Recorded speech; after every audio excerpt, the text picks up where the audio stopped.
Assalamualaikum warahmatullahi wabarakatuh. Nama saya Rizky dari 1995. Di sini saya akan menanggapi video dari Bapak Dr. Abdul Latif Hafiz dari PMI selaku pengampu mata kuliah Ekonomi Makro Islam.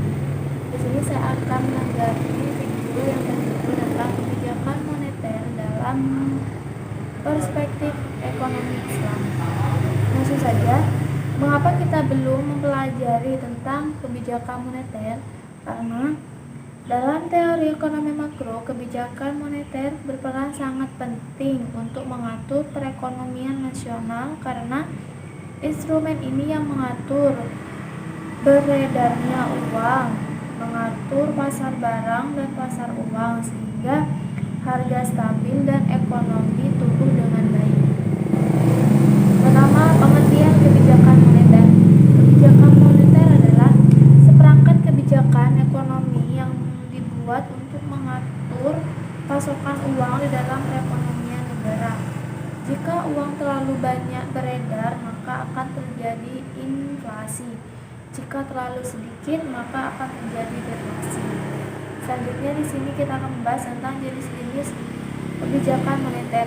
Di sini ada dua jenis kebijakan moneter. Yang pertama, kebijakan moneter ekspansif, yaitu kebijakan yang diambil untuk meningkatkan jumlah uang yang beredar. Tujuannya adalah untuk mengatasi pengangguran dan meningkatkan daya beli masyarakat. Yang kedua, kebijakan moneter kontraktif, yaitu kebijakan untuk mengurangi jumlah uang yang beredar.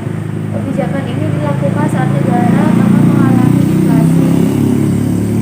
Kebijakan ini disebut juga dengan kebijakan uang ketat. Selanjutnya, tujuan kebijakan moneter. Yang pertama, untuk mengedarkan mata uang sebagai alat tukar dalam perekonomian. Yang kedua, untuk menjaga kestabilan negara. Yang ketiga, untuk menjaga kestabilan ekonomi. Yang keempat, untuk meningkatkan kesempatan kerja. Yang kelima, untuk memperbaiki neraca perdagangan kerja masyarakat. Yang keenam, distribusi likuiditas yang optimal. Yang ketujuh, untuk mempertahankan keseimbangan antara ISLM. Yang terakhir, untuk pertumbuhan ekonomi dan pemerataan pendapatan. Nah, selanjutnya di sini instrumen kebijakan moneter.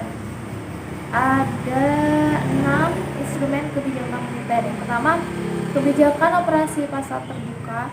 Yang kedua, kebijakan diskonto. Yang ketiga, kebijakan cadang kas. Yang keempat, kebijakan kredit ketat. Yang kelima, kebijakan dorongan moral. Dan yang terakhir, penyesuaian tingkat suku bunga. Nah, selanjutnya saya akan membahas tentang beberapa madhab instrumen kebijakan moneter dalam ekonomi Islam. Di sini saya akan menjelaskan dua madhab saja. Yang pertama ada madhab Iqtisaduna. Pada masa awal Islam tidak diperlukan suatu kebijakan moneter karena sistem perbankan hampir tidak ada dan penggunaan uang sangat minim. Jadi tidak ada alasan yang memadai untuk melakukan perubahan-perubahan terhadap penawaran akan uang melalui diskresioner.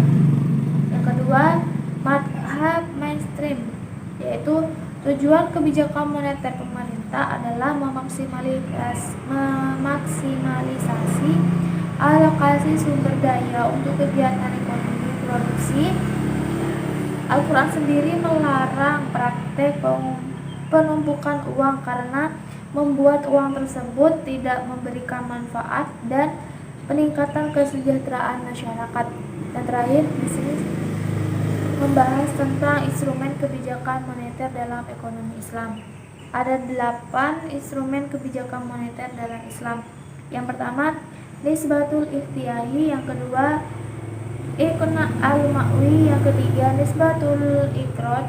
Yang keempat, i'adatus sanadat. Yang kelima, as-suq al-islamiyah. Yang keenam, islamic sukuk. Yang ketujuh, al-istimar al-hukumi. Dan yang terakhir, adatus tasrif.